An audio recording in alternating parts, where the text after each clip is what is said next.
Want to learn the Macarena? I can't. I promised Hilda and Zelda I'd do my homework. Sabrina, we need to talk. Did I do something wrong? No, it's just your priorities. Isn't this obsession with homework getting in the way of your fun? Well, I have to study. Why? Because you can't have fun all the time. Why not? Think about that while we join a conga line. Come on, shake your body, baby, do that conga. No, you can't control yourself any longer. Feel the rhythm of the music getting stronger. Don't you fight it till you try to do that conga beat.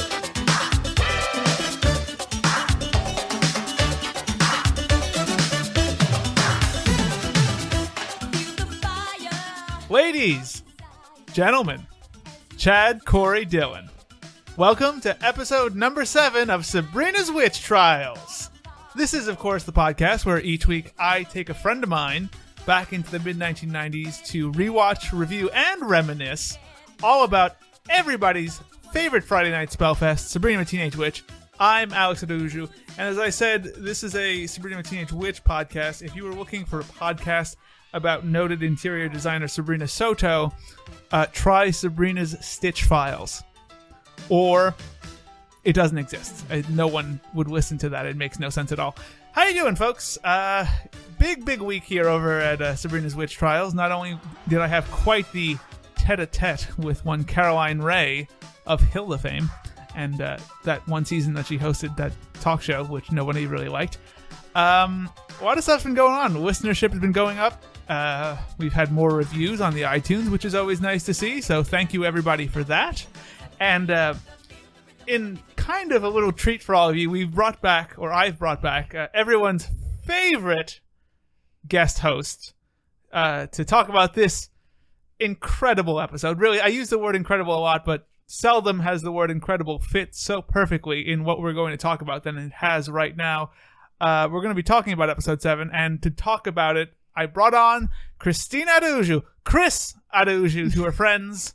I forget literally every time. I don't know why, because it's not like I ever call her Christina otherwise. No. It's not like when I'm mad at her, I call her Christina. I'm not her mumsy. She calls me Tina. She does. My mom hasn't learned Chris's name. Or Christina Maria. Cris Araujo, that media maven from ChrisConkers.com is here. Yep. Chris, how are you doing? We haven't spoken in 3 episodes. Oh my God. Not since Terrible Things. Months. It has been about a month. More than a month. What's new with Cris? That's all, folks. Thanks. I don't know. Not much, really. Yeah? Same old. Boring old biddy. Boring old biddy for life. Go to boringoldbiddy.net. .4.life. .china. LYF. Yeah. Cris is boring. No, she's not. Yeah, she's great. I am. She's going to be fun on this episode, or I'll I'm the strangle her fun, to death. I'm the fun kind of boring. That's right. You know, like Everybody- chilling at home with Everybody some remembers popcorn. those ads that the public library ran, right? Where they were the fun kind of boring. First of all, if they ever ran those ads, Yeah. they would have pulled me right in. You already go there. It's not like Yeah, but I mean, we're not trying to attract the people who already go there, Cris. our library, I think, is having an Oktoberfest. They are the it's a So- bunch of, it's like German singers and About like, to get rowdy up and poppin' Houston. like a quick march around town. It's fun. Yeah. That's as far as I'll go with the German jokes. Or else the Chancellor of Germany, Michael Cassis, will get at me. Yeah. Oh, you don't listen to the Mike episodes. I just didn't. Not that I don't. It's not like Mike, don't think that I like hate you or something. I won't do it. No, I call Mike actually the Prime Minister of Germany. Oh. Because he needed a title, so I gave him one. Chris, Mm-hmm. I don't know about you, but I've had a fun today because today was fun for me, and that's why I had a fun today. The Thank you for weather, explaining that. the weather is finally turning autumny. I know. It's nice. So it's still Don't sunny. expect it to last though. I know it's going to go up, but it's still sunny. But there's a breeze all the time. I can go walk by the water. I'm a very happy old man indeed. Also, Boring old biddies for life. that's right. The day we were recording this, American Horror Story just debuted last night for season 6. I watched it, didn't like it a lot. I think it's still better than Hotel though. So there's that to look I think forward I to. stopped watching Hotel after 4 episodes. I stopped after 2. And I stopped watching what was the other one? The one before. Freak Show. Freak Show. I stopped watching Freak Show when they got up to the Halloween No. I think the Halloween episode was like the last one I watched. And then I just had to drop it. So, hiccup. There you go. Sorry. We're going to keep that in, and hopefully it doesn't happen again, or somebody will be killed. No, I usually just hiccup once. It's not like a That's right. Chris gets hiccups like everyone else gets chicken pox. It's one, and then she's done. Whenever I drink soda, it's like the first sip or right after the first sip, I'll hiccup. Yeah, I didn't like it a lot, but it's, like I said, still better than Hotel. I also started reading a Goosebumps book today because I wanted to see why people liked it in the 90s, because I'm really trying to make my life just like a regular person's life in 1996. I started Curse of Camp Cold Lake. Wait, it's Camp Cold Lake. It's interesting because the character is like the most like snarky and like... He's just you? No, it's a girl. She's the most snarky and millennial kind of 12-year-old. It's ridiculous. She's like, oh God, swimming's great, but you can't swim with pizza and fries. And it's like, oh my God, you're every meme from the last 3 years. I can't even swim. That's right. No, I can't. I really can't. I'm like 5 chapters in, and to be fair, each chapter is like 3 pages, so I'm 15 pages in. I also watched an episode of Arthur today. You remember the one where all of his friends are like... Where he gets pumpkin spice lattes? That's the one. Okay. No, the one where all of his friends are like obsessed with that cootie catcher that Prunella has. And they all think it can predict the future. Yes. Cootie catchers are such a 90s thing. You don't see kids with cootie catchers anymore. It's because it's a trade that they just haven't learned. Now they're all with their Who's teaching the tradesmen of the future? That's what I want to know. I always loved cootie catchers. Like, that was the best part of school, was when somebody had one of those, and just like being able to do the thing where you bing bang. The only thing that would be better, actually, as a little aside, Arthur's website actually offers an Arthur cootie catcher, but all of the fortunes are like, in the next week, you'll walk by a house as big as Muffy's. And it's like, what the hell do I care about that? I'm going to walk by a house one day? That's not great. You don't care about your house, Muffy? You will have ears like Arthur. Working? I don't know. But anyway, the one thing better than an Arthur cootie catcher would be a Sabrina the Teenage Witch cootie catcher. It's a shame those don't exist. Oh, no. Well, look at this.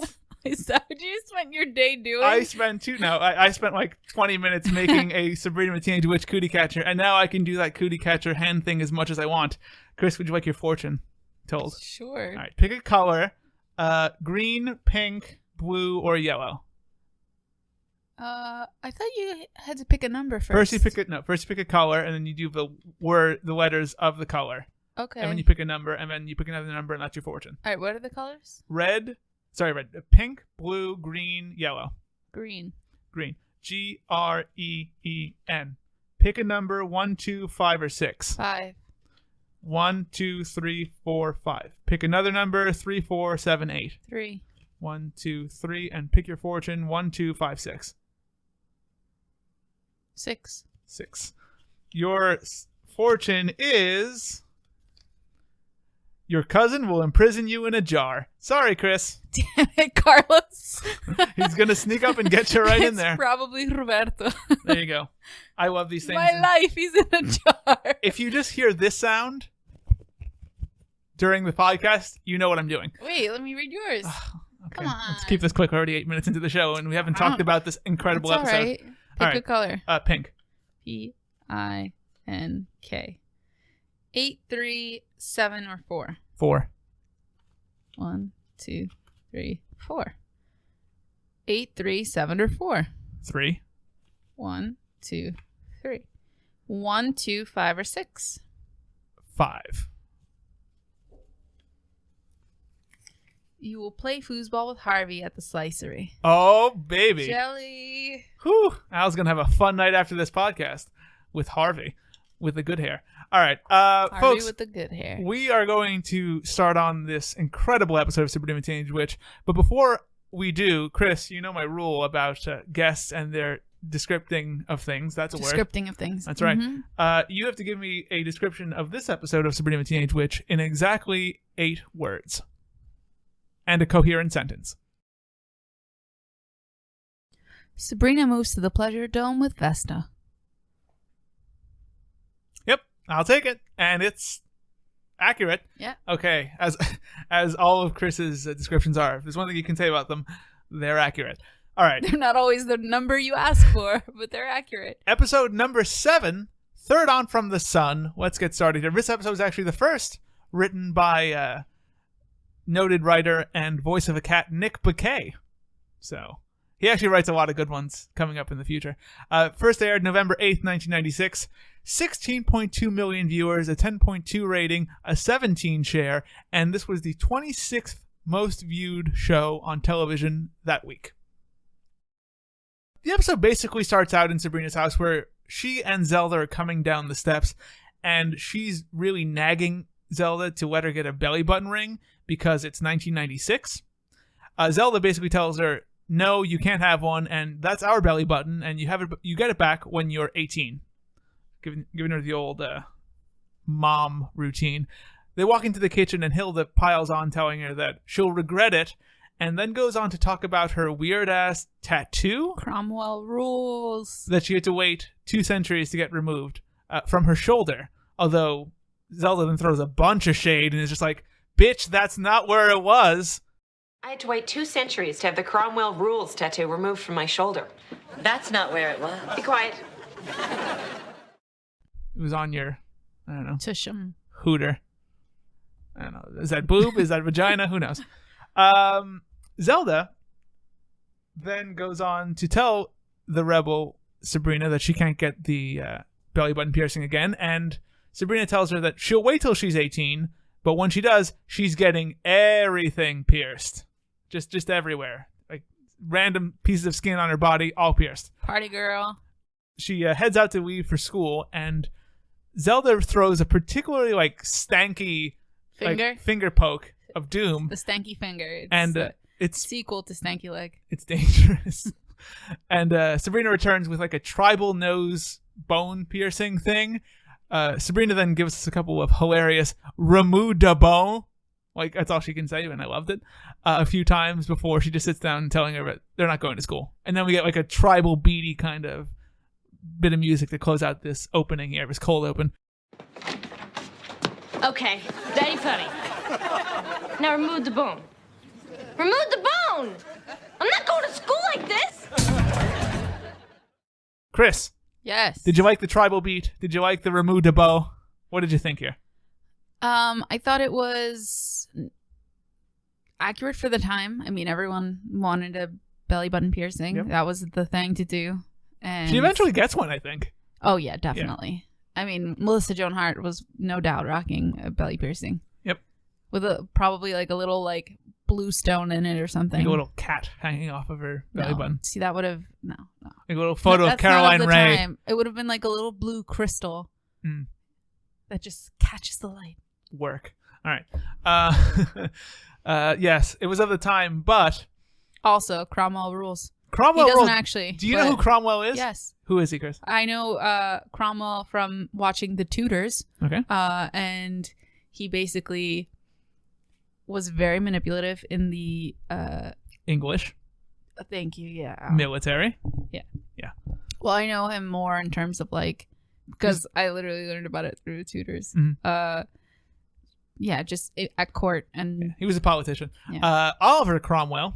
He was actually famous for being one of the signatures to the death warrant of Charles I. Also, who gets a fucking tattoo of Oliver Cromwell telling people that he rules? And he two, had a lot of power. so and did control. he force Hilda to get it? No, she just Liked his power? digs the power. Fair enough. Two, who was giving tattoos in Yeah, 1599 that to was what I was thinking. 1658? Yeah. Ye old fucking dirtbag. They did exist. I mean, they Oh, weren't. They weren't. If as you went to those prevalent- tribal places, they weren't as prevalent in England. No. What did you think of Sabrina's outfit here, Chris? I almost asked you what you thought of Chris's outfit. I liked it and I didn't like it at the same time. Mhm. I thought it was very 90s. Oh yeah. She's got some mom jeans on. I think it was a a very light gray turtleneck, Yeah, and like a beige a kinda- brown suede vest. Oh yeah, like I like this. I don't know about you, but I love this. For some reason. Like I've commented earlier, but I don't like her in suede a lot. But and I think I've actually seen this vest and hated it then. But there's something about all the earth tones mixing together with the whitewashed vest. See my vest. Splice.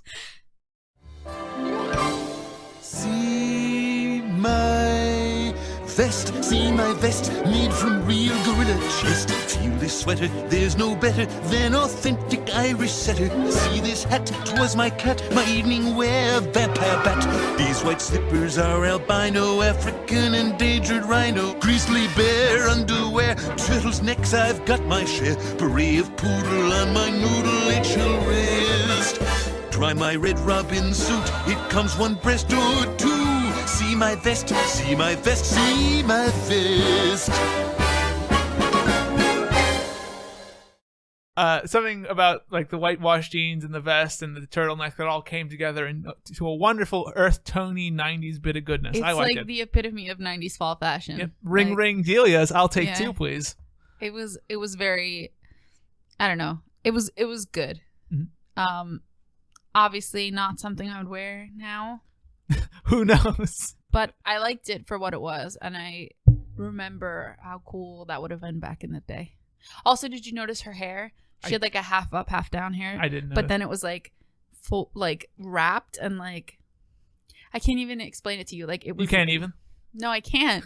So it was kind of like looped. Yeah. And then it was like tied again, and like. I'll be sure to check up on this hair. I can't explain it. I'm sorry. I didn't like the fact that Zelda like gives her a piercing because it doesn't really get the point that she's trying to get across. The point this makes is that you should do what your elders tell you or else they'll give you a bone piercing. No, I think it was more of, oh, you'll get everything pierced, huh? Okay, we'll Yeah, see but how that's- you like this that's one. not a good way to parent. And Zelda's supposed to be the good parent. Well, you're basically throwing around ideas like, oh, I'm just gonna get everything pierced, and she's showing her that that's not actually what you want in the most physical way possible. Right, but I don't know. It's but the thing is, this isn't what Sabrina says is an overreaction, of course. But this doesn't really teach her to consider what she wants. What this teaches her is, I will punish you by giving you a bone through your nose. It's the whole thing of, oh, I caught you smoking. All right, we'll smoke the whole pack. Right, but that never works. That just makes people it smoke. does work. I don't No, think it makes them sick, and then they never want to touch a cigarette again. Yeah. It does work. I I'm mean, pretty it's sure- it's the most. I would guess most of It's the a very people who that manipulative happened form to of would parenting, but continue smoking. I think that would just no, most you know what? people don't. You know what, listener? If you had that happen to you, if your parents made you smoke a bunch of ciggies, Siggy Stardust, just that's a joke, I guess. Reach out to me on Twitter at Sabrina Podcast and let me know, and we'll chat. Back to the show, though. In Westbridge, in the halls of Westbridge, Sabrina is doing some good old rump shaking and singing some good old funky song. Shake your whammy, fanny, funky song. Hey, what are you singing? Nothing?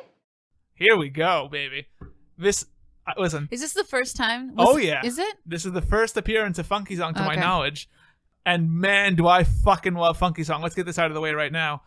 What an incredible song. I'm using the word incredible a lot, but really, it deserves...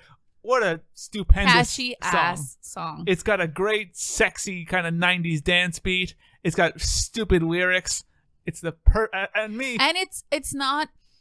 It's such a clean song. Yep. Like, it's clean in the most funky way. The lyrics mean nothing. Shake your whammy fanny. Apparently, by the way, in England when this aired, they had to they changed shake your whammy fanny to shake your whammy funky song because fanny is a term for vagina. No, fanny's for your butt, I think. No, fanny's for vagina. I don't think so. Google I'm it. Pretty sure Google fanny... it while I talk more about funky All song. right. Incredible. And me being somebody who loves like early 90s club jams, like anything by Hadaway or Real McCoy, I was in heaven here, folks. But basically what happens here is Jenny walks up and... Slang for the buttocks. Apparently, it's also chiefly British vulgar slang for the female genitals. Bang! So it's both. Fanny bang. Suck it. I guess maybe. I always thought it was butt though. No, here it's butt. There it's like vagina. But Jenny walks up to Sabrina and asks her to go to the movies with her. And Sabrina says, sure, we can go on Saturday night, but I have a curfew. And Jenny's all, wow, you're so lucky. Your parents gave you rules. My parents don't make me do anything, and I hate it, which is bullshit, but we'll get there in a minute. We hear more funky song coming from Mr. Poole's class, and Sabrina feels the need to sashay into the room. With her arms out. Some well done There's a lot of white sashaying. people dancing up in that classroom. There was. I'm pretty sure there might have been some black people There sitting were. there not dancing. I looked. No, they were dancing. Everyone was crossed. dancing. But there was a lot of white people There were. dancing. Mr. Poole quickly comes in and tells them to shut down the music, and Harvey and Mr. Poole have a fun little exchange about the music of the 70s. Which was amazing, so I didn't get the joke. Right? That's the weird thing Yeah. is, like, I kind of like the 70s music. Most of the stuff on my Spotify starred list is from, like, I love the 1970 to 70s. 1979. Love it. Shake your whammy, Fanny. Oh, please. You know, in my day we had good music. Mr. Poole, didn't you grow up in the 70s? Yes. Never mind. Mr. Poole, as I said, shuts down the music, and then he begins with his lecture on the skin. But he quickly breaks out into a scratching fit, and that leads him to not only scratch, but like hop scratch out of the room. Yep. Which, for the little that Paul Feig does here, that was pretty impressive in this episode. He gets some more impressive stuff later, though. Oh, yeah, super impressive. Just as Sabrina, Jenny, and Harvey are all like, well, if the teacher's not here, we can leave, right? And that, like, basically the whole class agrees in silence and gets up to leave. That's how it goes. In college, that is how it goes. Just as they're about to leave, Vesta walks in, their substitute teacher, who introduces herself as Vesta and also introduces herself as An Aries. That's right. So check your Sisters. calendars, folks. She basically turns Harvey into like a puddle of goo by asking him what Mr. Poole was teaching. Yep. Which, to be fair, I mean, we'll get there, but Jesus Christ. Whew. Raquel Welch, baby. Anyway, Vesta basically picks up the lesson where Mr. Poole left off by telling the kids that skin basically means moisturize and use an exfoliant. That's the skin lesson This is that good you need. advice. This is very Again, good advice. Raquel Welch, She knows what she's talking she about. clearly has quite the regiment. Regimen. Sabrina then protests. Is it regimen? Regiment is like army. Regiment is the smell of the moisturizer she uses. Regiment. It's regiment. Yeah, got it. Sabrina then begins to protest and is like, this is biology? Because this is biology?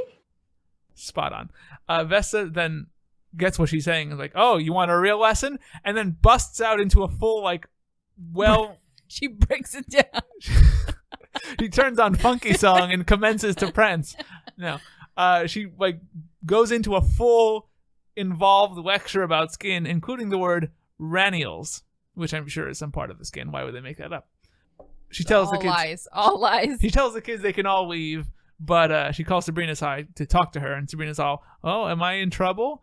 And Vesta, with the fake out, says, yes. And I can't even hold her laughter, and is like, no, don't you remember me? And then we find out that it's not just Vesta, it's Sabrina's Aunt Vesta. You might say she's the third aunt from the title. She's the third aunt in the title. We find out that apparently Sabrina once met Andy Warhol as a baby, which quite the interesting reference. And just then Sabrina realizes that she's a little late for her next class, but Vesta's like, come on, we have some catching up to do. Let's go get coffee in Paris. And then Let's finish. Let's talk about the scene first. let's talk about the scene before we get to Paris. Absolutely. But there's one last thing I missed. To give Sabrina a hint about who she is, she changes off her her clothes glasses. magically. Yeah. But she changes her clothes magically to like a CNC music factory kind of little like music bit there. I liked it a lot. And you just heard it. Chris, this scene is jam-packed beyond funky song. Yep, it is. There's a lot. Where do you want to start? Okay, let's start with Sabrina asking, what does moisturizer have to do with science? Bitch. Don't be dumb, Sabrina.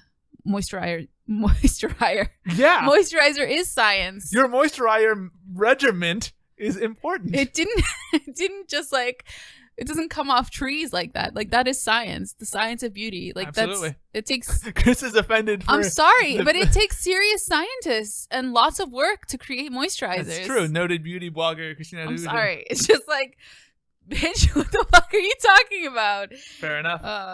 Moisturizers are science.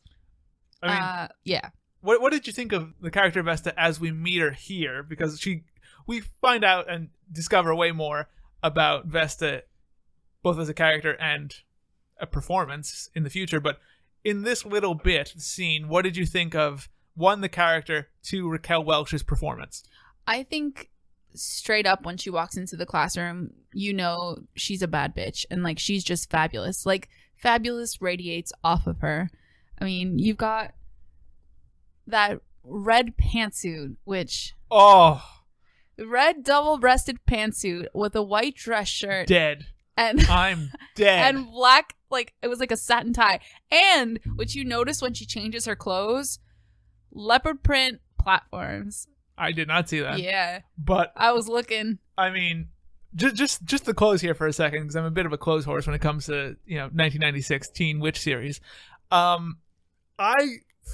love most everything Vesta wears in this episode. That first outfit, though, is my favorite by far. Yeah. Because while it's the most understated, it's not understated, really. It's a big red suit. Yeah.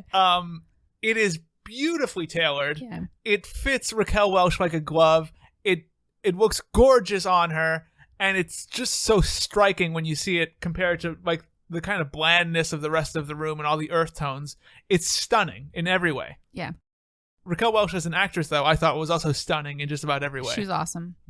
I feel like, and we'll come to this later, but I feel like there were some moments that were really awkward, but you don't really pick up on it.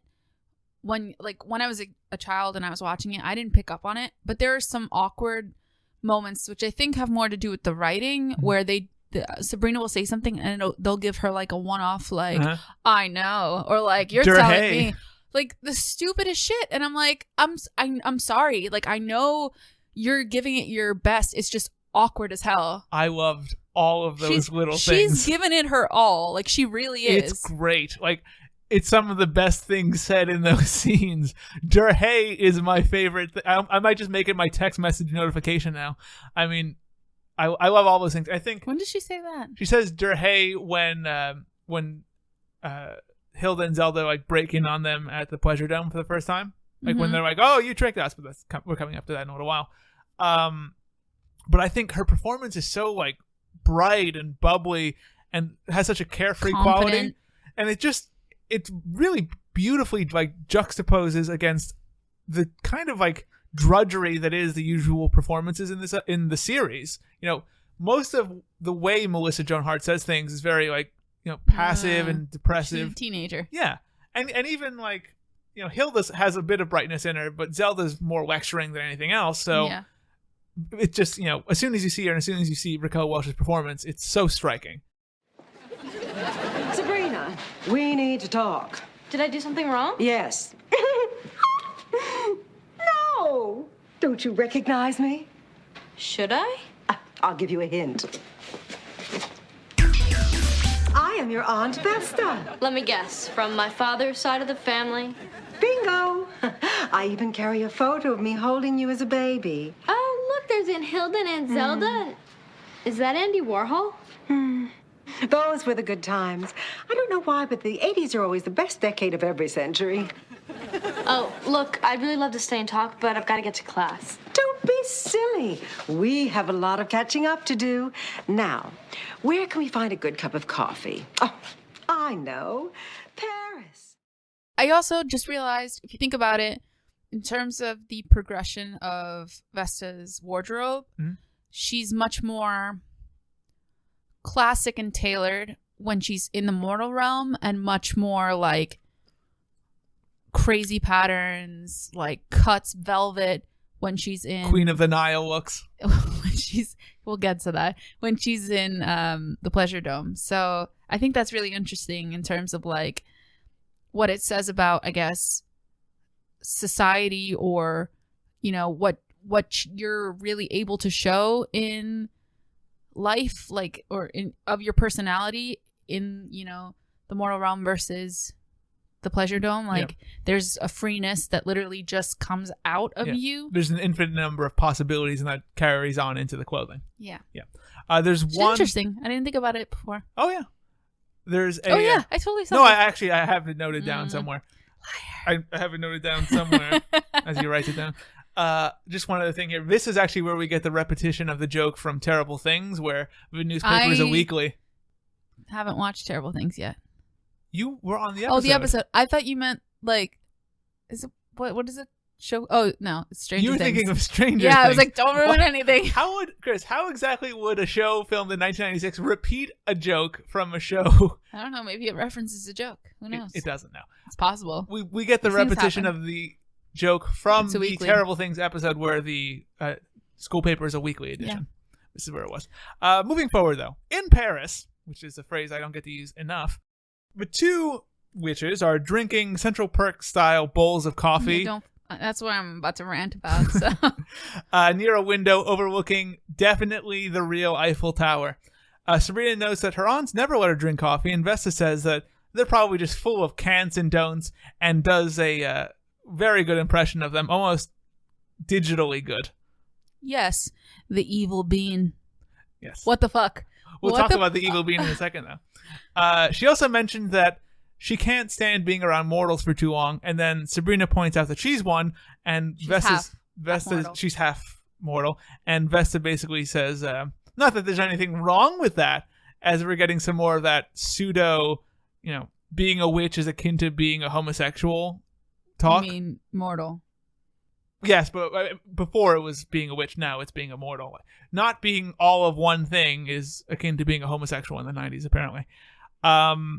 Anyway, Sabrina eventually asks what happened to Mr. Poole, and Vesta tells us that she gave him a 24-hour bug, and we get a smash cut to Mr. Poole basically fighting a low-level Power Rangers villain in his dingy bathroom. But spacious. Spaciously dingy. Big, but really grimy. Yeah. Like, I wouldn't want to drop a deuce in that one. Did you notice the, tiger on the wall? There's a tiger painting or picture. There Tiger is. Wall. Tiger Walls. We're not even going to get into those references. We go back to Vesta, and she goes on to say that unlike mortals, like Mr. Poole, witches can avoid reality if they choose, and that's why she lives in the Pleasure Dome. Great name. Yep. Also sounds like a sex toy, but that's besides the point. She tells Sabrina that she can come visit her if she wants, but Sabrina doesn't think her aunts will let her.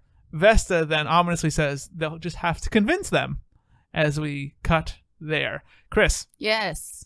Paris. Yes. First things first, you spent great reference, Yeah. you spent a number of months in Paris. 5 months. How big are the cups of coffee They're over tiny. It's not a thing that you see in Europe to have giant coffee. It's literally the opposite. They have tiny coffee, and the idea that coffee is big is this an American invention. Like Americano is a larger coffee, and even an Americano is never that big. 3 sips and I'm already vibrating. It's like a regular 8-ounce mug of coffee. And that is a lot of coffee for the Parisians. So that would never happen. Also, the fact that mug bowl is obviously empty pissed me off. That's something you see in all shows. I mean, I get it. You do it for continuity, but because, when you're cutting and resetting and they're naturally taking sips, you don't want to see something more filled later on than it is before. It did bug me once. I was watching Pretty Little Liars, and they ordered a coffee drink with with whipped cream on top. Yep. And the actress was mixing it with her straw, and there are parts where you can see the cream is full and then where you can see it mixed, and it would cut back and forth, and it is annoying, but it bothers me much more when I can tell that something is obviously empty and no one is drinking. Yeah. Just put water in it, something clear, you're not necessarily going to see, but that I can tell that you're actually drinking. To your point earlier about weird things that Vesta is to say, there's a scene, or there's an exchange here at the very beginning of this scene where Sabrina says, "You know what the weirdest thing is? I'm missing French class to be here." And then Vesta's just "No, honey, that's not the weirdest thing." And then goes to tell her story, and then was like, No. Never mind. Better not. I still thought it was fucking hilarious. You know the weirdest thing? I'm missing French class to be here. No, that's not the weirdest thing. Oh, no, never mind. I laughed a little bit, which is what means fucking hilarious in my mind. I thought here also Raquel Welch does a good job of giving somewhat sinister or like even insulting lines about mortals at some point, but not really losing that likability that her character has. Like you with all the things she says here, some characters you might be like, oh, this guy's kind of a dickhole. Vesta is just like, well, she's just an eccentric, and I like her eccentricities. Yeah. Yes, the evil bean. The evil bean. Awkward as hell. The and evil bean. Of all the ways to say it. Yes, the evil bean. Of all the ways to say it, it's the most random, like, people don't talk like that. And I understand Vesta's from the other realm, and she's eccentric, but it was just so weird and awkward. Again, I liked it a lot. The evil bean, we will actually see referenced like 15, 16 episodes down the line when Harvey and Sabrina go on a date to a place called the Evil Bean. So somebody really liked that terminology and printed it on cups. One last thing, the Mr. Pool thing. Uh-huh. I thought it was an okay joke, but, big but, that fucking the cut? Giant bug suit. Yeah. He's wrestling a giant bug. I don't know if I touched on that. I hope so. Yes. Okay. Well, you said he was a Power Rangers villain reject. He's fighting like a giant-sized bug in his bathroom.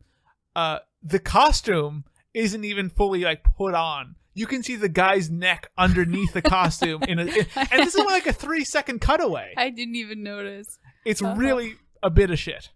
Well, besides, looking absolutely fabulous, Vesta drops some serious knowledge nuggets throughout the episode.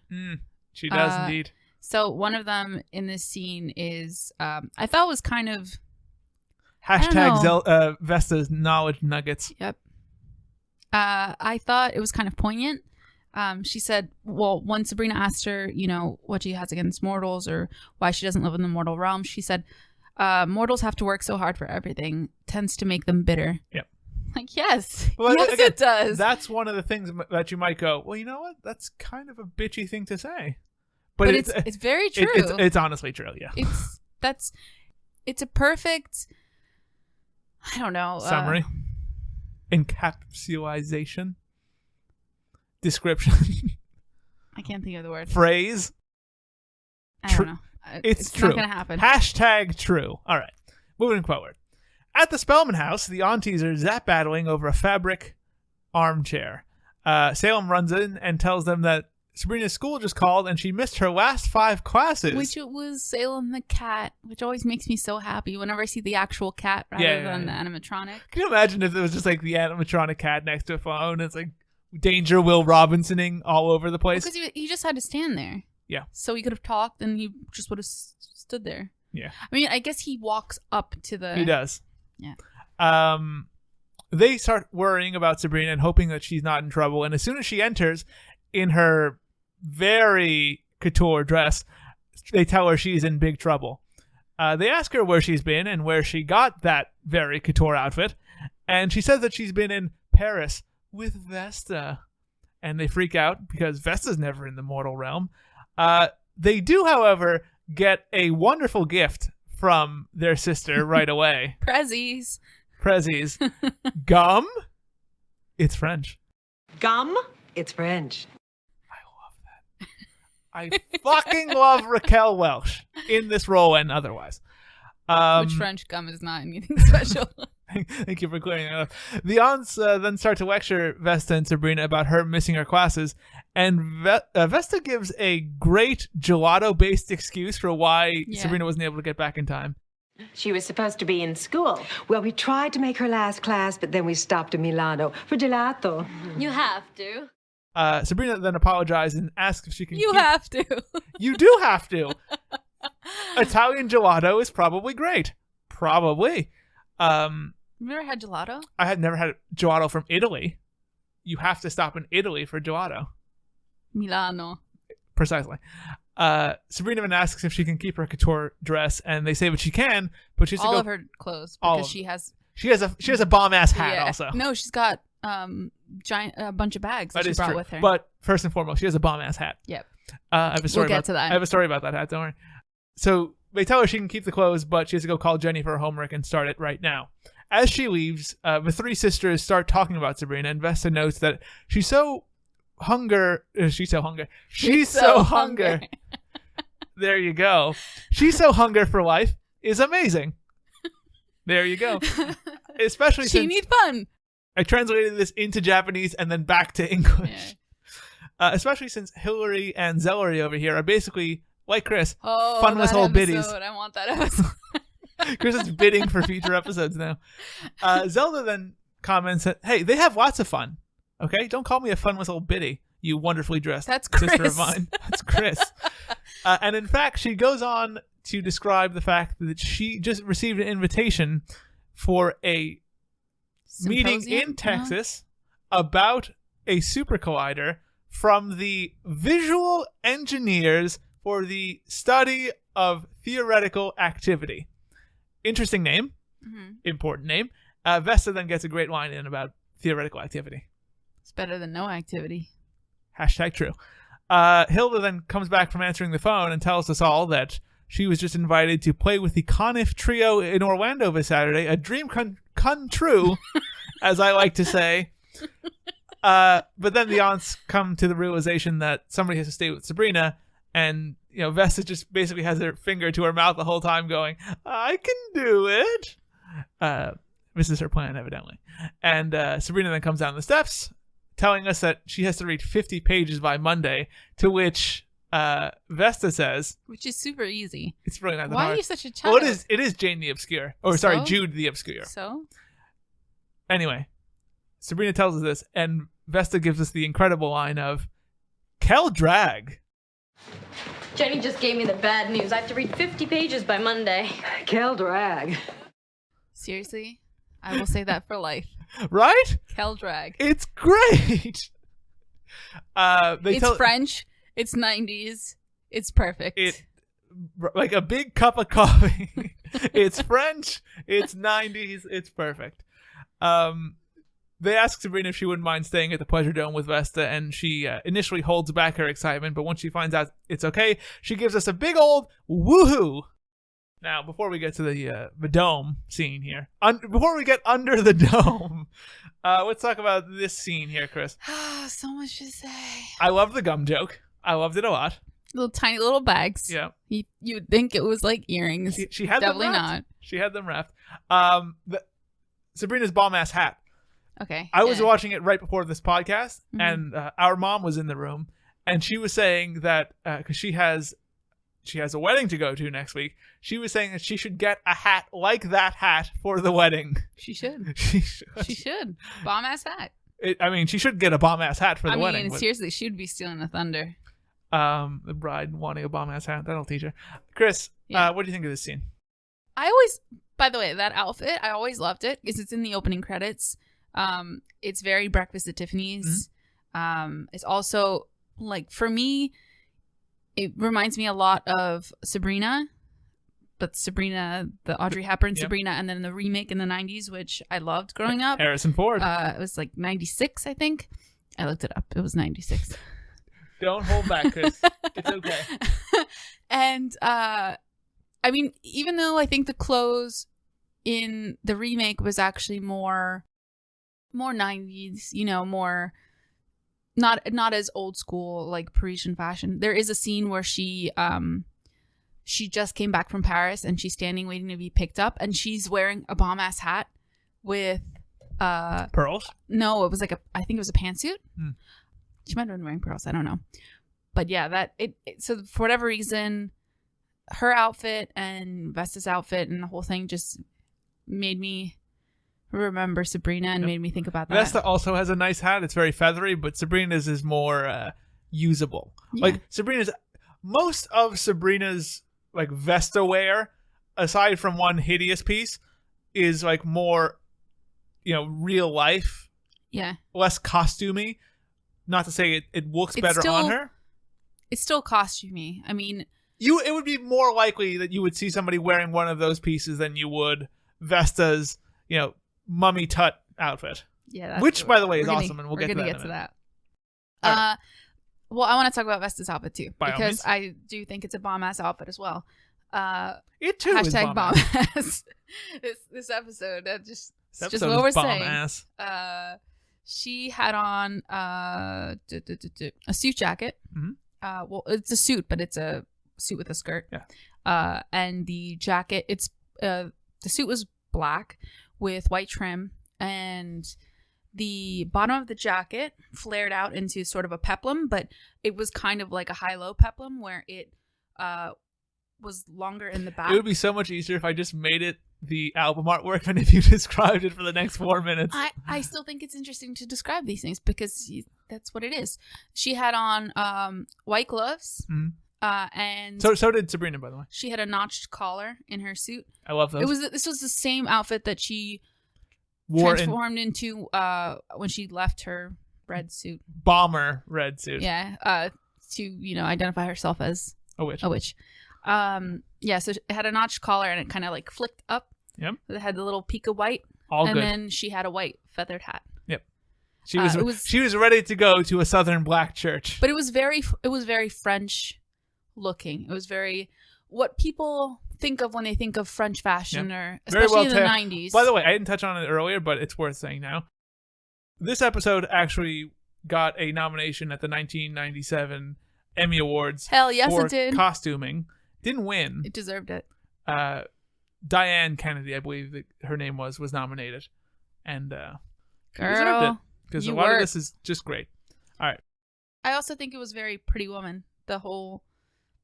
It was very Sabrina for me, but it was also very Pretty Woman in terms of the look. The clothes that she wore, a lot of bomb ass hats in Pretty Woman. Yes. So, and there will be many more hats in the future, in the immediate future, even. All right. We get to the Pleasure Dome, and what a sight it is. If you like tufted furniture, you are in for a treat. Vesta then uses some magic to change her and Sabrina's couture outfits into even more eccentric and couture outfits. Vesta then starts to explain the rules of the Pleasure Dome. Basically, no mortals allowed. That's it. Sabrina starts to comment on all of Vesta's doors, and she notes that behind each one is a wish fulfilled. Fulfilled. Yeah, did you say fur-filled? Fur-filled? Fur-filled wish. There's puppies everywhere. I wanted a pizza, but now it's filled with fur. We do see puppies actually later on. Yes. The first door Sabrina opens leads them backstage to a Brothers Junk concert. See, I thought she said chunk. It's hard to figure out. I had to look up the actual transcript. Okay. Which I do every episode, but I looked it up. It's Brothers Junk. That's kind of gross. I don't want to be anywhere near my brother's junk. Now, I don't think it's apostrophe S. I think it's just S. So, like, we are the Brothers Junk. Like, I'm Reginald Junk. That's Harry Junk. The second one has the worst name, by the way. Okay. He's Harry Junk. Okay. Regiment. By the way, once they open the door, and basically Brothers Junk is the band that sings Funky Song. Yes. The incredible Funky Song.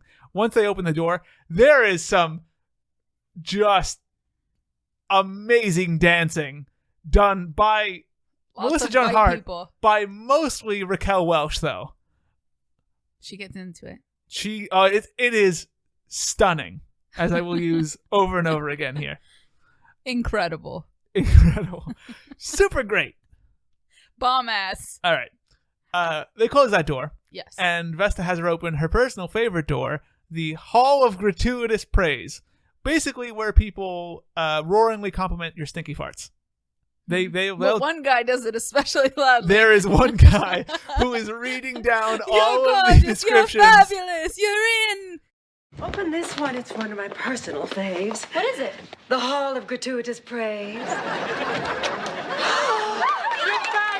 We love you. You're gorgeous. You're beautiful. You're in. Yes, you are. That was fun. You know, I feel really good about myself. It's great. What are you in? You are in. No. You are in mode, as no one says. Vesta also mentions that they have a 24-hour mall. a restaurant filled with ooey gooey swimming desserts, bitch preach, and a room filled with gorgeous single men. This is where Vesta gets in a teaching moment about dating in the 1990s. Knowledge nugget. Sabrina is worried that she might not get to see everything because she's only there for the weekend, but Vesta gives us another ominous, we'll see about that, and offers her a bonbon. All right, Chris. Mm-hmm. Let's talk here. First things first, Mm-hmm. I'm the realist. The outfits that they change into. Sabrina is basically wearing a very like Cher clueless like red dress with a big like red hat. Vesta's outfit, however, Mm-hmm. is something to behold. Let's talk about it. This is the tut. This is the fucking Queen of the Nile. This is the Queen of the Nile outfit. It's like a full length gown with sleeves, very tight to the body, and it's gray mock turtleneck or turtleneck. I think it was turtleneck. Might have been gray velvet. Yes. With a Like complementing the color of putties. Yes. Actually, yes. Very, very true. More Power Rangers references on this episode than you can shake a power sword at. Whammy fanny hat. and basically like a Queen Latifah like hat. Yeah, it's like a very Queen Nefertiti like Very outfit. True. It is amazing. Like she's a Nubian princess, except not at all. It fits her Nubian beautifully. It's a stunning piece, stunning again drink. It's just gorgeous, and particularly when she's dancing, it makes her look fabulous. The boobies, the hips. See, she's been a sex icon since like the 60s, but even in 1996, stunning. I don't like it as much as you do, just because I think it's a little too over the top. Okay. I really fucking hate that hat. Really fucking hate the hat. It's not my favorite ever. It's got sequins all over the front of it in this like, it's not a V pattern, but it's almost like a V, and then the inside has like a weird scoop thing. Yeah. And has another like literally one V. Yeah. The next hat we see of hers is my favorite of her hats. Okay. In case you were keeping track on hat count here. And the thing that I dislike the most about her outfit, besides the hat, is the way it is gathered right at her hips. You dislike that? I dislike it because it's literally right over her crotch. This is her dress, not her hat. Yeah. The thing I dislike besides her hat the most. I thought it like accentuated her hips perfectly, gave her that nice V on the hip. I thought it made her look even better. I like that feature a lot. I don't like it because of the way it hangs. I mean, I think in certain outfits it could work, but my problem is that it's so much altogether. It's just a little overwhelming. And I mean, don't get me wrong, she's fucking slaying it. Like, she's wearing that dress. That dress is not wearing her. We are definitely putting some respect on Vesta's name here. Like, I'm sorry, she kills it, but it's just not a good look for anyone. Yeah. I guess, actually, you know what? I'm not really the biggest fan of the Queen of the Nile hat. Yeah. It's still an awesome look, though. What do you think of the look of the Pleasure Dome itself? Yeah, that was another gripe I had. Too many doors. What's all with doors? No, so I have an issue with the doors, but not the quantity of doors. Let me just... So, the issue I had with the Pleasure Dome was when you first come in, it's just every randomly shaped chair. It's like there are no normal chairs in the other realm. It's not possible. Like, well, this is specific to the Pleasure Dome. Okay, I'm sorry. Apparently, when you enter the Pleasure Dome, you acquire some kind of disease which will turn your spine squiggly, which is why all the chairs are squiggles. True. It's all like velvet tufted squiggle chairs everywhere. Yep. Big, like it's basically reclining like a chairs. teenage girl, a tween's dream room in 1996. I mean, the big whole thing, furniture. It's supposed to, like most of the other realm, it seems, it's supposed to look like a dream sequence. Yep. So anything unusual or... Well, I don't like the furniture itself. I think the good thing about the furniture chosen here is, again, it illustrates the infinite possibilities in the Pleasure Dome. And this is just what Vesta prefers. So she can have it in the Pleasure Dome. I think it's just there to show the otherness. Yep. And I mean, it is luxurious. You've got velvet everywhere. There's a sense of luxury in that. The thing about the doors, though. So what bothered me about the doors is the doors are all wallpapered. Mm. If I've got a room full of doors, I want them to look like doors. Especially if it's a set. Like, I just didn't like the fact that they were wallpapered. I would have liked them to look like, you know, wooden doors. But I guess in terms of the other realm and the look they're going for, it makes more sense for them to be wallpapered. It's just... And I actually... Well, I don't really... Or if they were different, like if there was different wallpapers on each door. I don't really love or hate like the decorative nature of the doors. I really like the use of the doors to illustrate all the freedom in, you know, the Pleasure Dome. Again, I think it's a smart visual interpretation of that. I think it's interesting, yeah. I also just like the idea of the Pleasure Dome as a concept in this show about magic. I think it's super original. I think you get a lot of funny moments out of all the possibilities. And I mean, this is why I love the show, because at its best, it gives you a unique take on something that we've all known, you know, since we were kids, like what magic is. That's why I like the show as a whole. By the way, does anyone like bonbons? Like, yeah. I mean, what are they? It's just like chocolate covered things? I would assume they're like truffles. Kind of like, yeah, but I literally went to the bonbon Wikipedia page, and all I found out was apparently Johann Strauss II composed a waltz named Wiener Bonbons. And that's the joke. It's French. It's like good goods. It's not truffles, but it's like small, little round chocolates. Yeah. Yeah. Essentially. All right. If you lived in the Pleasure Dome, what would be behind your door? What would we? Yeah, like what would you want behind a door? Elton John. In concert or like, you know, in tea concert. with Elton John. Elton John live in a live solo in a like personal like space. Like me and Elton John and a couple of friends sitting around a piano. That would be one of them. There would be a room temperature tea dispenser with several flavored green teas. There'd be a chocolate cake room. There'd be a brownie room. Gooey desserts. And it would be slimming. Ab-inducing chocolate cake. Yes. Oh, yes. I want that room, too. And just a room full of, like, puppies that I could go and roll around in. Puppies and kitties. Kittens are so cute. Right? All right. What's that? The pica? Pikas are adorable. Like, they're little, like, hamsters, but they're hamsters that live in the forest. And they gather... the cutest sound. They are adorable. And they gather flowers for the winter so that they can eat them, and then they dry them in the sun. They're very smart. There. Speaking of being very smart. Are you moving on? Because I have more to say. What is it? Sabrina's dress. Yeah. I think it was used in the intro for... one of episode the other 2, episodes. Maybe? It was one of the episodes I was on, because I think I mentioned it. Or I mentioned it to you, at least. Episode 2. And a furry hat. Yep. It's very clueless, but it makes her look like an adult-sized toddler. Kinda. And it makes me sad. Well said. Oh, and the nugget. Yeah. Vesta's of wisdom. nugget. Yeah. About the room filled with gorgeous single men. The longer you keep them waiting, the more they want you. More poignant wisdom from Vesta. And that's a room filled with gorgeous single men. Maybe I'll just take a peek in there. No, don't. Darling, they know you're here.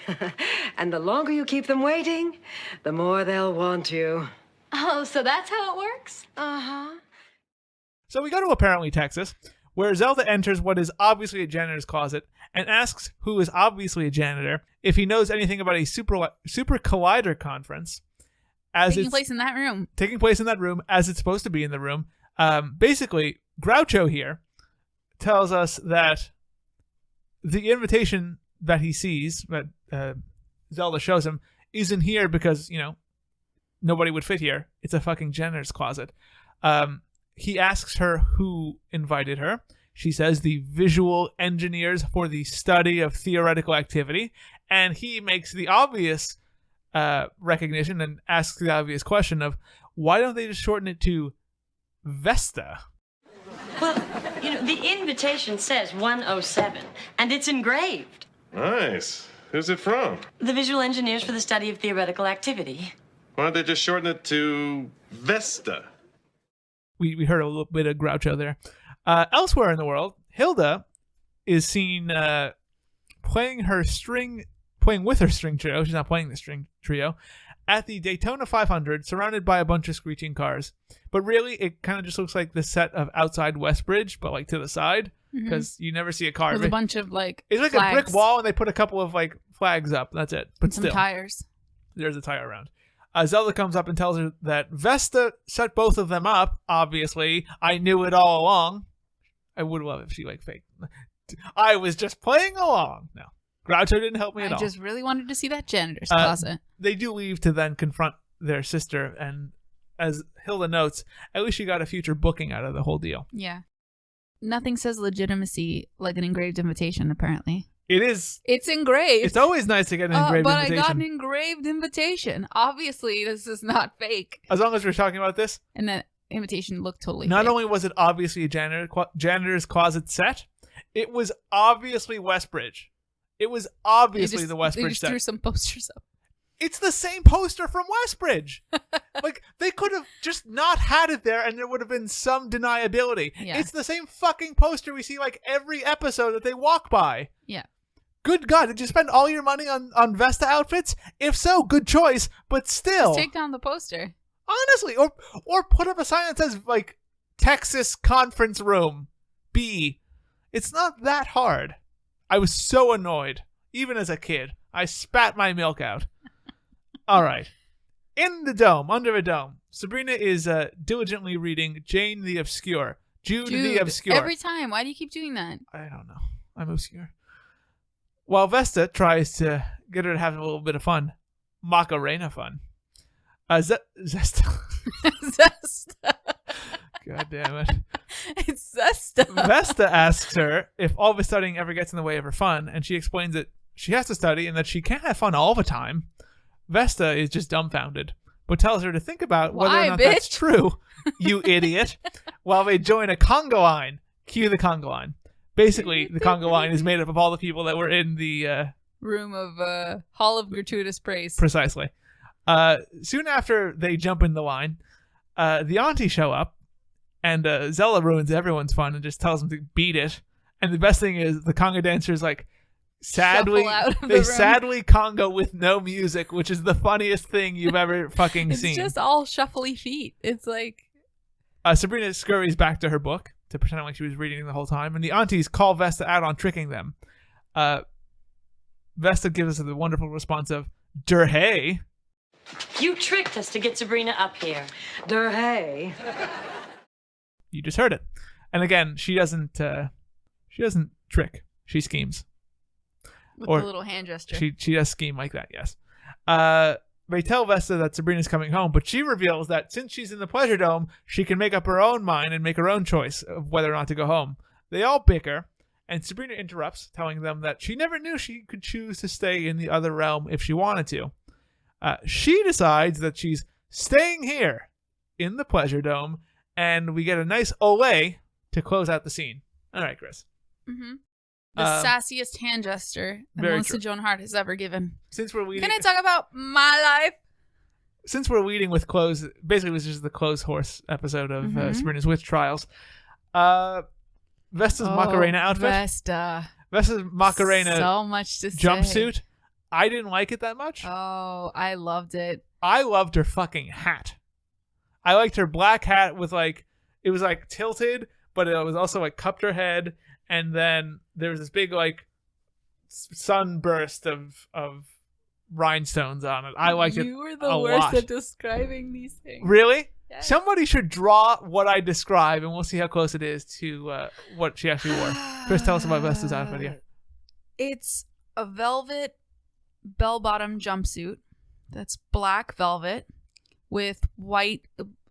I can't tell if it's it's like viney flowers. Yeah, but I can't tell if it's embroidered or printed. I think it might just be printed. Mm-hmm. It's amazing. Oh, and I think she has a big diamond necklace on. It was fabulous. Yep. Fit her like a glove. It did It's look good perfect for To dancing. be fair, everything looks good on Raquel Welch in It this does. episode. But like this is the kind of outfit that mere mortals cannot wear. Yeah. Like it's a lot.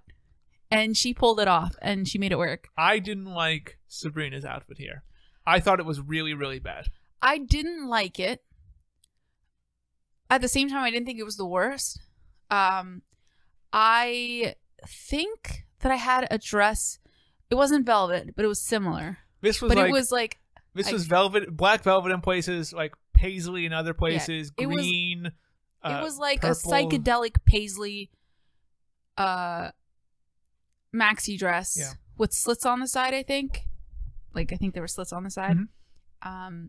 And it was very colorful. Yep. I don't know. It didn't bother me as much. I think maybe because it was bright, but at the same time, it was simple. I did not The like pattern wasn't simple, obviously, but the cut was simple. Yeah, yeah. So it kind of balanced it out. I was okay with it. We'll get to my worst soon. Okay. So. Hilda here is also wearing the outfit that she wore when Drell, when she goes and cancels the date on Drell. That was the same thing she was wearing with the trio. Back under the dome, Hilda is lecturing Sabrina about choosing the Pleasure Dome over school, but Sabrina just invites them to stay for dinner because they're having paella. Yeah. Paella. All right. This, jokes are hard. Zelda basically no-sells it, saying, no thanks. We have to get back to our real lives on Earth, bitch. And then just like Z snaps and she's out of there. She's not, though. Z snaps because she's Zelda. That's right. She's also Zora. They just leave, and she tells Hilda that she has a plan and don't look back. And Zelda. I'm so tired. All the names are Z's. Hilda. Zesta. Zelda. Hilda tells us, she doesn't tell us anything. She looks back immediately because she's a dumb broad. Sabrina feels bad right away because she expected them to put up more of a fight, but Vesta doesn't really care, and she's like, oh, now that the drama's over, who wants paella? Paella. Back at home, Hilda immediately questions Zelda's decision-making, and she wants to go get Sabrina, but Zelda explains that they're giving Sabrina the chance to change her mind, and that she thinks she'll make the right move. Hilda then compliments Zelda for being sneaky, and Zelda notes that she is Vesta's sister, so she probably looks good in a jumpsuit. Hilda, she would probably fucking slay a jumpsuit. She would probably look fucking good in a jumpsuit. Hilda wants to be sneaky too, but she can't be because she can't stop looking back at things. This little exchange here, Chris. Looking back and going. Stop making references that take like 20 minutes to explain. I can't help it. The one thing I wanted to note here was I have a bit of trouble wrapping my head around the lesson of this episode, because from the beginning it seems to be like, listen to your elders and / kids really want rules. Like, kids may act like they want freedom, but in reality they want regulations and strictness. But spoiler alert, but by the end of the episode, none of that is really why Sabrina comes back to the house. It's basically just that she misses her friends. So, I mean, I get what the story is. I just don't think it's really being done well. Well, I think it's also that there's different kinds of fun, and you can enjoy things that aren't necessarily, what people on the outside would assume is fun. Like, later on when she gets out of the pool or whatever, she was swimming. Yeah, she was in the hot tub, or I don't know where she was. She was in the hot tub.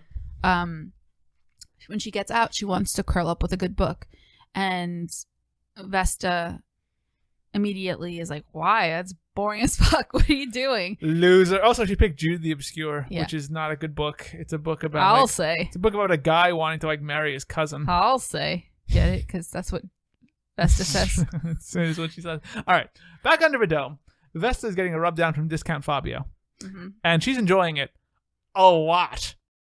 That's good. So good. There's only one thing that could make this better. Now this is relaxing.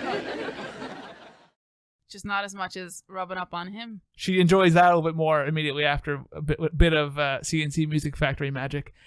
Sabrina then saunters in from an afternoon of shoe shopping, Brad Pitt IMAX watching, and as we mentioned, tub thumping. Hot tub thumping. She's white and she wants to curl up with a book. That book being a terrible book named Jude the Obscure. Vesta says that she can't spend Saturday night at home reading a book, not when she could be starring in her own rock video. You can't stay home and read on a Saturday night. Not when you could be starring in your own rock video. Raquel Welch's pronunciation of rock video is, again, one of my favorite things from this episode. Just the way she says it and, like, the inflection she puts on it. And the fact that, like, this is easily, like, a 50-year-old woman here saying rock video. And it still kind of doesn't seem out of place just because she's, like, this eccentric character. I love all of it. Anyway, Sabrina loves the idea of starring in a rock video. And she goes on to describe the most ludicrous idea for a rock video that anyone has ever heard since Maroon 5's Misery. Keeps beating them up around the town. That's pretty fucking dumb. Do you have the description in front of you? You want me to read it? I'll read it. What? The rock video that she envisions. It starts out with smoke. We open on smoke rolling across the floor. There are dancing clowns. Cuba dancing clowns. And then her in a really great outfit. Widened to reveal me in a really great outfit. There you go. The fuck? Simple. What kind of rock music video is this? Just then, however, Vesta's maid enters with a phone. It's a call for Sabrina. It's Jenny, who apparently got the 17-digit area code number and all from her aunties. Sabrina explains that she's visiting family in Canada, strange land. And Jenny reminds her about their movie date. Sabrina feels bad, but she totally forgot. And not being able to get back and not being able to invite Jenny over because of the one rule that the Pleasure Dome has. Why can't she get back? I don't understand why. Well, one, her rock video. Just postpone it. It's the fucking Pleasure Dome. You can do a rock video any day. Listen, if Sabrina was to really think out her problem for 3 seconds, she'd be living in the Pleasure Dome right now. Yeah. But she doesn't. She'd be commuting. She can't, invite Jenny over. Can't get back for the obvious reason of her rock videos about to start. And she has to cancel on her friend.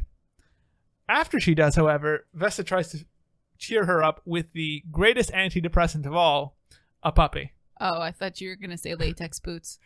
That is the second greatest antidepressant of all. The puppy fails, and she has the puppy taken away by a maid, or by a butler, rather. Yeah. She starts talking to Sabrina instead, and Sabrina reveals that she just realized that if she stays in the dome, she'll never be able to see her friends again. Again, doesn't really make a lot of sense. Vesta comes and goes. But Vesta basically just says, idiot, you can just spy on them with my super secret Inside-O-Vision. Which is an awful name. I liked it. Inside-O-Vision? Inside-O-Vision. I don't want to see the inside. No, it does sound like you're like spying on your friend's colon, but yeah. She shows Sabrina how the Inside-O-Vision works by showing her aunties doing an apparently a Beatles puzzle. Like they're working on Ringo's nose, so I bet it was pretty cool. It's probably the one where they're crossing the street. That sounds like fun. All right, Chris. Before we get to the rock video fun and Nick Bakay doing some really good money making work here, what do you think of this scene going back to Vesta's rub down and all the way to Inside-O-Vision? I really liked Vesta's outfit. Yeah. It's like a dressing gown. It was a dressing gown. She had a head wrap. But it was like a 1940s, 1950s like glamour dressing gown. It was actually really, really nice. It was like satin. It was beautiful. It was and it had Pleasure Dome. It was embroidered with Pleasure Dome. That's why you get an Emmy nomination right there. Attention to details. I also kind of like Sabrina's like not voluminous but luminous green one-piece swimsuit and the little sarong she's wearing. I fucking hated it. Did you? It was literally my least favorite of the whole episode. episode. Alert. It's going to the back of the closet, isn't it? I kind of liked it a lot. I burn it. I thought it's fun. It'll stink up the back of the closet, but burn it. I thought it was fun and it made her body look good. Made her body rock. Body rock. All right. Enough of bad song references. Never again. Like I said, here is where we basically see why Sabrina ends up going back. It's not because she wants more rules. It's because the one rule that the Pleasure Dome has, not being able to invite mortals over or having mortals there, sends her going back to Earth. She doesn't want more rules. She, if anything, wants less rules, but she'll take the rules of one place over the rules of another. She wants less all-encompassing rules, I guess. She wants no mortals is just flat, a blanket rule. Yeah. I think, really, this all could have been solved if it wasn't so black and white. If it wasn't one or the other. If you had just said, hey, don't worry about it. You can go back and visit whenever you want. Yeah. In fact, as much as Vesta said that Hilda and Zelda were restrictive and were always giving her no's, Vesta is just one-upping it with basically saying, well, you're stuck here and this is all you can have. Well, she never tells her that she's stuck here. She tries to get her to stay here. She guilts her. No, but what she says is Let's get to it later. Let's get to it in a minute. She doesn't let her. She doesn't give her the option of going and coming back. Right. She guilts her. Yeah. Where did she guilt her? Right here. Sabrina she guilts her with fun. She guilts her but you'll miss out on your music video. That's true. I would stay for that. Guilt. I've never heard of someone guilting you with fun. Yeah, well, Vesta is an originator in many ways. She makes it happen. Sabrina first uses this super rude Insidovision to peep in on Salem and Harvey. Each one is jamming out to some funky song. Chris, quick question. Mm-hmm. Who sang it better, Harvey or Salem? Keeping in mind that it's obviously Salem. Salem. Shake your whammy, fanny, funky song, funky song. Shake your whammy, fanny, funky song. Nick Bakay, one, has a great voice, so him singing obviously is going to be good. But Nate Richard, Harvey, singing funky songs seems like they only let him listen to the song and then asked him to sing it. As where Nick Bakay, it looks like they gave him lyrics. Like Nate Richard just going, funky song, and jumping around his room. I think that's on purpose because I think it's supposed to be. He's a dude. He's at home. He's not like singing it faithfully. He's rocking out and just jumping around and just being crazy. And it's not supposed to be about an attention to lyrics or to. It is true. The song itself. It's more about expressing that sort of a raw excitement. Sort of a personality. That's sort of a teen-centric vibe. He did look awful good in that sleeveless t-shirt though. I mean, he's freaking playing air guitar and jumping up and down. Was. And I'm sorry, but you should not be playing air guitar to funky song. That's true. There's very little guitar in it. Right. Well, let's see what Harvey's doing. Shake your whammy, fanny. I don't want to see this. He was jamming, and he hopes you like jamming too.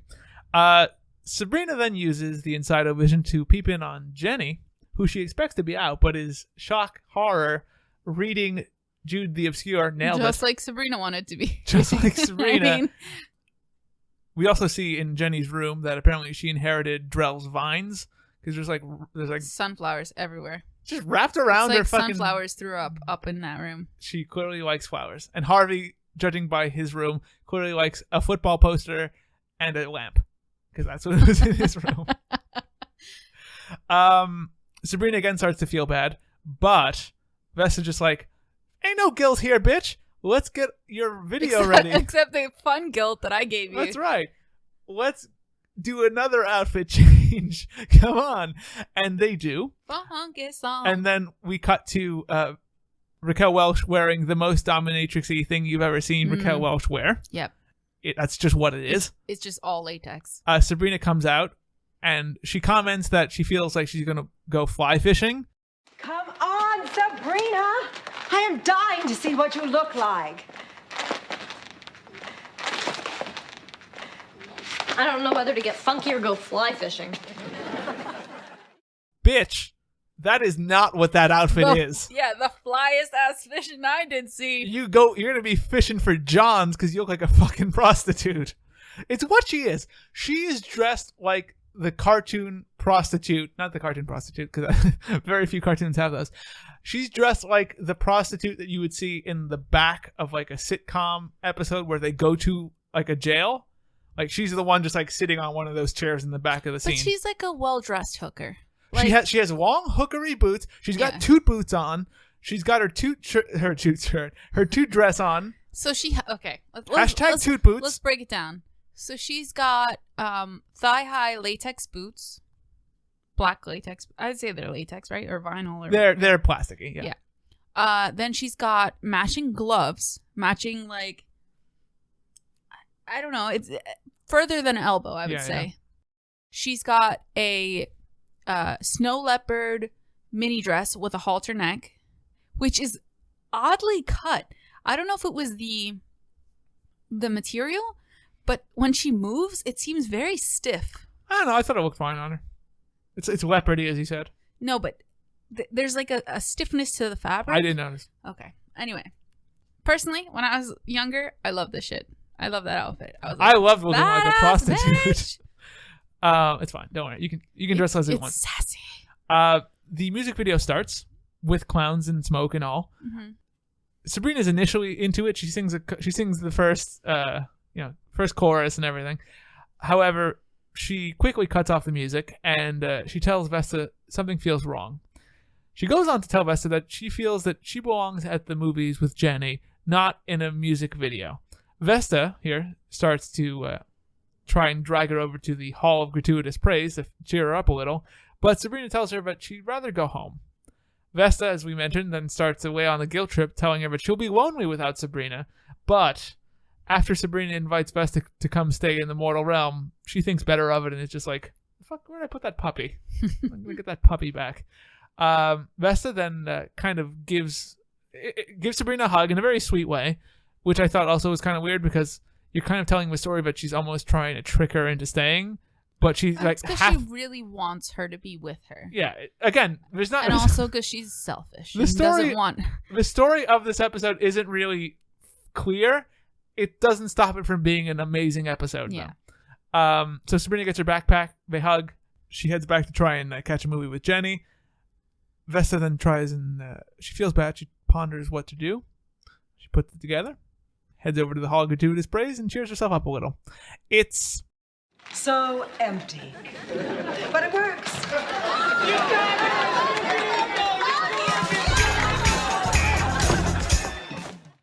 Chris, Vesta, do you know the phrase clapback? I'm going to use it here. No. Clapback is like when somebody says something to you and you just shut them down. Mm-hmm. I'm very trendy. Sabrina complains that she doesn't like her outfit or whatever. Like she thinks she's gonna go fly fishing or whatever, and Vesta hits her with the clapback of "deal with it," and then they just move on. She's done with her shit. Yeah. All right. Not all of the 20 outfits I give you can be great. She also drops a knowledge nugget in the shape of "There's no room for sensible shoes in rock and roll." That is true. Yep. It's all good. What can you say bad about any of this? Nothing. We're just running through and having fun. That's what happens on this show. Cut to the house. Sabrina arrives back home and informs Salem that she saw his musical pursuits. And then Salem, Nick Bakay, gives us his best Darth Vader impression. No! No!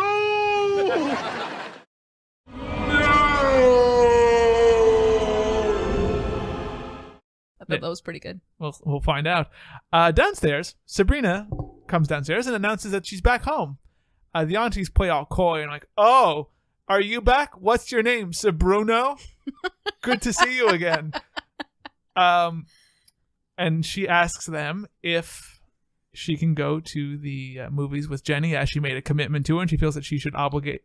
She's obligated. She should obligate. She should obligate. She feels obligated to carry that agreement out. She says thanks. She also mentions here just the obvious lie of, I realize that without rules, you don't know where the fun is. Here, I'll put the exact quote in. What happened? Didn't you like the Pleasure Dome? It was okay. But the truth is, without can'ts and don'ts, it's hard to know where the fun is. That's just straight bullshit. I don't think it's bullshit. All right. You know where the fun is? Fucking Pleasure Dome. Lots of fun there. Puppy fucking pools filled with puppies, which sounds more sad than fun. Like cake houses, all that fun. Cake cups, both of those things. That's what's fun. Anyway, they say she can go. She's a witch. She can zap cake cups there anytime. She rarely does. She could. That's because she's an unimaginative bitch. Okay. Sabrina. They tell her she can go to the movies with Jenny, even though it's late, but she can't be out past 1, and she can't wear those boots. She changes into basically the same outfit she was wearing in the beginning of the episode, but I caught the difference. Yeah. No suede vest. It's now the same. Nighttime, so it's a little chilly. It's jacket weather. She puts on a similarly colored suede jacket. Again, she leaves and she thanks him for not making a big deal out of all this, and they're like, "Oh, whatever, bye, John." And after she leaves, they excitedly celebrate, and we get the phrase, "Deal of the century." Well done, Caroline Ray. You Cromwell rules. Cromwell rules. She just exclaims it. All right, let me just do the credit roll here because it's very little. As the credits roll, we cut back to Mr. Poole, see how he's doing, and he's still rumbling with that giant bug Vesta gave him. He summons the Megazords. He's fighting with the clap. He summons the Megazords and then he uses the Power Sword to defeat it. Nope. He basically does like a Tom Cruise jump out of his bathtub while spraying air freshener at it, and this works. And the big bug wakes up from his dream. The big bug starts to die, but he wakes up on the bathroom floor, noting that sushi and Kafka don't mix. I got that reference. I did too. And then he notices a bug on the floor and he sprays it as the episode closes. Okay, Chris. These last two scenes and then the show as a whole. What did you think of everything from when Sabrina got home to this and the Darth Vader thing to the ending? I thought it was cute. I liked that they tried to hide and pretend that they weren't waiting for her to come home and try to play it cool. I thought it was funny that, she hated her boots so much and Vesta was basically forcing her to wear them. And that's the first thing that, Hilda and Zelda were like, no, you can't have those. Them boots. Yep. Which is really what she wanted all along. She wanted to take off those fucking boots. Right, but you could have taken them off and still She couldn't have because Zelda's like, Zelda. Vesta. Not so I said easy. the wrong name. I didn't add a weird letter to it. You don't know about the other Aunt Zesta. The one who's ranch dressing recipes is craved around the other realm. And I also found it interesting. Well, I mean, she really had to because she looked like a skank. But that she said you can't wear those boots, but she changed her whole outfit. That's right. All right, so I can wear the whore dress. I just wear sneakers with your mini dress. I mean, super. In case the police show up, you got to be able to run real quick. Yeah. Like I said, I just think it's a bit of a muddled message because while they're playing it off as like, see, Sabrina really wanted rules the whole time. In reality, the story is just that Sabrina missed her friends and wasn't able to see her friends, so she went back to where her friends were. Her friends. And I'm Irish now. Mom Zesta. It's just a lot of friends. And there you go. So basically, I think the story is a bit muddled. I also thought that this was one easy day at the fucking office for Paul Feig. Like, okay, we need you to hop out of an office, out of a classroom. We need you to, tussle with this bug for a while.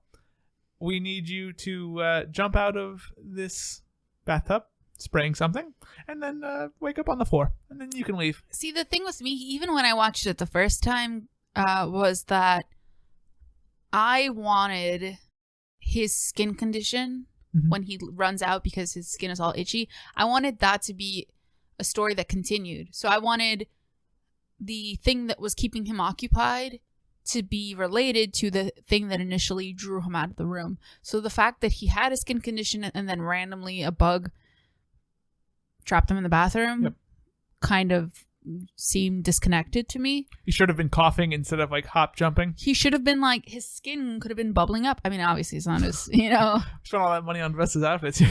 I don't know. Just a lot of makeup. It's a fair point. I think that one of the funny things to note from like looking at this episode as a whole, or he had started to turn into a bug, like if his skin started to like. I bet they did all of these things and like they chose the Tom Cruise one out of all the potential ones because it's most 90s and it's actiony of the time. One of the fun things to note about the whole episode is how, despite like the first like 15 minutes of the episode, really feel like it's all set up. And then the show just ends, and like Sabrina goes back. It's like, look at all these fun things that are happening, but there's never really like nothing really important happens in the second act to make you care about what happens in the third act. The second act is just like, look at all the zany things happening in the Pleasure Dome. And by the third act, she's just like, well, I guess I'll go home. Like it's awesome to watch as individual scenes where Raquel Welch is just like chewing scenery and being fucking incredible. But the story, I feel, is a bit muddled as a whole in this episode. What did you think? What did you think about the episode as a whole? I loved it. Yes. I want to be clear. It's one of my favorite episodes. I still agree. It's an amazing episode. I think, I mean, it sounds stupid, but what really makes this episode is the costumes. Yeah. And the use of fashion and what that fashion is showing in terms of the story. I mean, yeah, you know, obviously they're talking. Obviously there's, you know, words being said and throughout the episode, but your eyes are just fucking dazzled the whole time. Absolutely. I mean, that is what this episode is about. The story, I think that's why it's muddled, because the attention and the reason people really love it is because this is just a fucking feast for your eyes. And to be fair, it's the Vesta show. Like, it is. Every time she's on screen, your attention is always on her, even if somebody else is saying something, because Raquel Welch is such a wonderful actress that even when she doesn't have anything to say, there's always something to see her doing, or something to notice her about. That made perfect sense if you listen back a couple of times. If you just like, and you know, this is the point where I would usually ask you to rank this episode on a scale, a TGIF scale. I'm just going to ask you why you thought this was a Boy Meets World, because it's obviously a Boy Meets World. It's definitely a 5. Yeah. I think for that reason, I think visually, just in terms of the fashion, it's amazing. It's just fun to watch. God, if I could get a Vesta action figure in that fucking red suit, I would own it. But the thing is, I mean, you got to think you're either a kid or a teenager, most likely watching this. And this is literally your dream. I mean, not just everyone wants to be a witch. Everyone wants to go live in the other realm. Everybody wants to be a cat. You've got the Pleasure Dome where literally anything is possible. You've got doors with every wish at your fingertips. It's literally every kid's dream. And I think for that reason, there's something incredibly enticing about it. Mm-hmm. Then you're just, you know, enjoying the hell out of watching people wear outfits that you couldn't possibly ever wear in real life, but that you would just love to if you ever had a reason to. And let's be clear, there's a lot of like legitimately funny scenes in this episode too. Like a lot of the exchanges are funny. Kel Drag is amazing. Fucking funky song is Bay. That's right. I hate that phrase and I used it because that's how much I love funky song. When I found out I couldn't buy it on MP3, I cried for 3 days. Not related to anything. That's true. I was really fucking upset. I moped around the house. It's a stupendous episode, to use my hyperbole, as I often do. I loved it a lot. Now, Chris, the more important scene, the more important aspect of the closing ceremonies here on Sabrina's Witch Trials, for this episode especially, back of the Winning Closet Award, who won it for you? I mean, Melissa Joan Hart won it, right? Like, this is a Sabrina one. But you... I mean, because Raquel Welch can do no wrong. Right. As much as I really didn't like that gray, just because it was just too fucking much. It was the just worst enough. outfit for me was definitely Sabrina's neon green plasticized bathing suit. Fair enough. It was like Nickelodeon slime, but made into like a plastic metallic swimsuit. Oh yeah. You don't like the sarong that came with it? It was hard for me to notice it because my eyes would not leave. Fair point. That green plastic. Mine was of course that Michigas of a dress that she has with Sabrina has with the paisley and the velvet and the maxi and all that. It looks like an unattractive Rorschach test. I think one thing that's, I don't know, it's not important to note, but one thing that I really enjoyed, which is, it's something that I think really 90s fashion just characterized, and you see it a lot in terms of the series as a whole, or, you know, in the first season definitely. There is a lot more attention to texture of fabric. You've got a lot more velvets and suedes, a lot of like corduroys. ribbed shirts. It's a lot more about texture than we really have now. Yep. I mean, I think now it's more pattern. Now it's more layering, and layering was big then though. But I think it was different. I think then there was more of an attention to the fabrics in terms of like the texture, the feel. Not that there is a certain sense of luxury in wearing velvet or wearing suede. It's something that's nice to the touch.